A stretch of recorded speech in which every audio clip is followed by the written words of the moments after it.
There. If you are like me, you probably tried meditating at some point. You sit down, close your eyes, and try to clear your mind.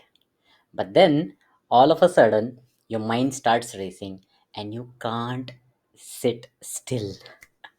Your thoughts are all over the place, and no matter how hard you try, you can't seem to quiet them down. Welcome to meditation or mindfulness or whatever you call. In my 10 years of teaching mindfulness and cognitive behavior therapy to people, I've come to know that it's one of the most difficult skills that people get come across when they want to learn mindfulness or meditation. Don't worry, you are not alone. In fact, this is one of the most common complaints about meditation. People often say they can't do it because their mind won't stop racing, no matter what they do. But that's what your mind is supposed to do. It's supposed to race. So, no matter how much you try, it is not going to stop the race. So why does this happen, and what do we do about it? Basically, that's the more burning question that many people come up with and always want to figure out how or what is the solution for that. And in fact, that makes them more restless when they are meditating.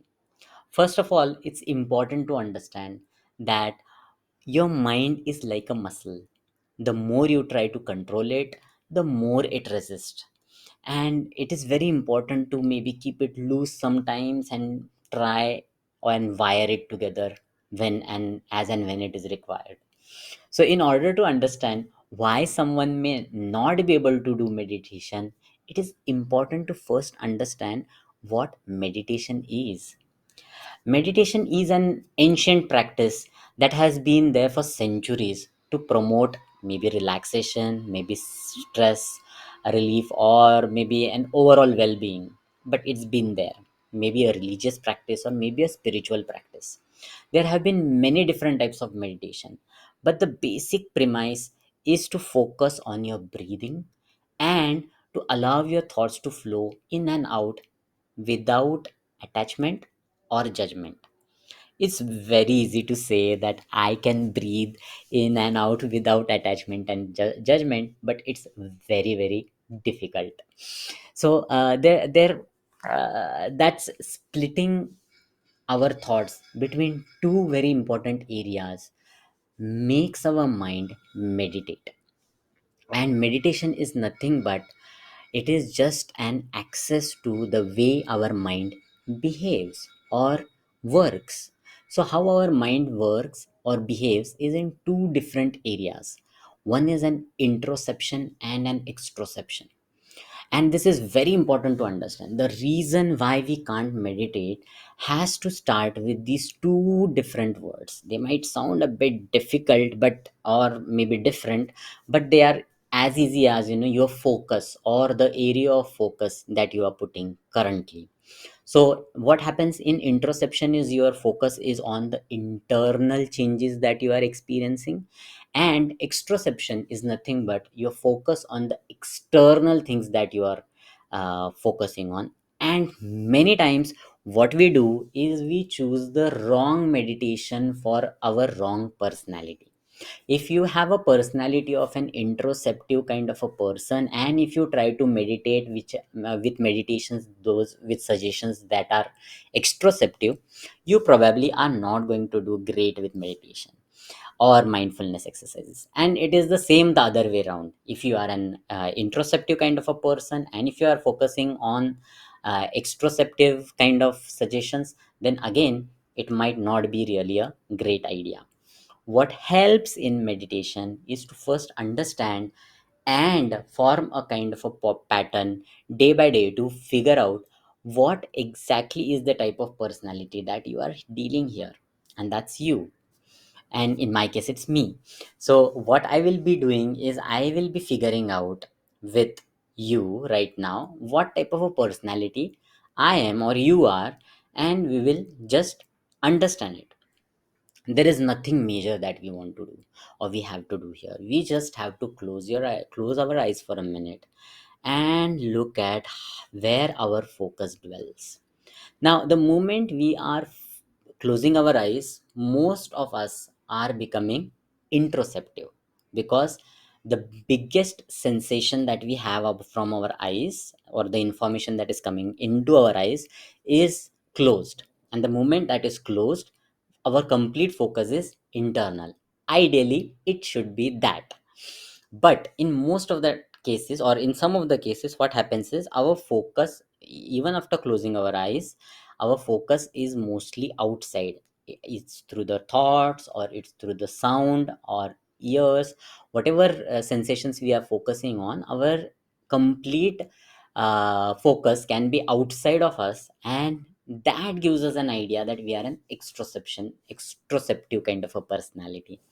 And on the other hand, if you're focusing internally somewhere, you're focusing on somewhere on your knee, or some kind of a pain that you are experiencing in your body, then you are more like an introspective kind of a person. So when we close our eyes, we get to, yeah, more like a dissociation that we can experience when we are closing our eyes. And dissociation can be thought of as a opposite of introspection. It's lack of bodily awareness, or a removal of one's consciousness experiences from one's bodily awareness.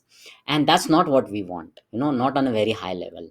To some extent it definitely helps, but not on a very high level. So we don't want to be dissociated from life experiences, but we don't want everything that happens in the world to profoundly impact our heart rate and our breathing, right? And that is what we should focus on. For some people, the idea of sitting still and clearing their mind can be daunting. If you have never meditated before, it can be difficult to know where to start, what to expect. It's normal to feel like that. You are not doing it right for a practice. Anyone can learn how to meditate. When you first start meditating, it's best to set aside a quiet space where you won't be disturbed. You can sit or lie on the ground, but make sure that your back is straight and your head is supported. So it becomes very important that, whatever kind of a meditation basically works. I don't want to give any type of a suggestion or a how to. Mostly it is very important to understand what type of a personality you are and where you should focus. If you are an extroceptive kind of a personality, you bring that balance together by focusing somewhere internally. And if you are an introspective kind of a personality, focus a little bit on the outside factors, and bring that balance again there. So bringing that balance somewhere between an introspection and extrospection, or on that continuum from one point to another, somewhere in between, that's our target. And it's pretty much easy to achieve. I think if I can try and somewhere, reach it or do it, because I'm still practicing. It's been more than 18 years that I'm struggling, or I'm trying to do this. So it's an art, and it's something where you need to do it again and again and again, so that our neural pathways are connected very well. So mindfulness meditation, it is not a very easy task. I wouldn't say impossible or difficult. It's hard to sit still, and it's hard to focus on your breathing, but once you start doing it, you may feel that, you are not doing it right, or you're not good at it, you're not experiencing any benefits. Because most of the times when you sit down to meditate with some kind of a agenda in your mind, that I want to feel relaxed, or I want to do something out of it, probably your meditation is not going to work. That's not why you meditate. Meditation is just to be with yourself and to observe, and to bring your focus from an introspection to extrospective kind of a thing, or from an external thing to internal thing. Whatever it is, wherever you are on this band of continuum, you just have to focus and bring somewhere in between, so that you feel balanced, not very disassociated from the world, neither very connected that everything that happens in the world affects you, right? It is a normal to find meditation difficult at first. Meditation is a skill, and like any skill, it takes time to practice, to learn. The more you meditate, the more easier it will become. And with this note, I want to tell or every time you are practicing, focus on your introspection and extroceptive focus or area. What is that? That is, you're focusing on, and accordingly create a pattern or create a meditation exercise for yourself. If you're finding meditation difficult, don't give up. Keep practicing, and eventually you will find that it gets easier, and that it is a really valuable tool for managing stress, anxiety, improving your overall well-being. So on that note, thank you so much, and you can click on the link below to get our mini course free on the CBT with mindfulness activities. So there is something called as cognitive behavior therapy, which works specifically on mindfulness. There's a couple of small mini course that is available for you for free. Thank you so much. And the new white color subscribe button is very interesting. You can definitely click on that so that you can know more about the things coming from day by day, every day. Bye.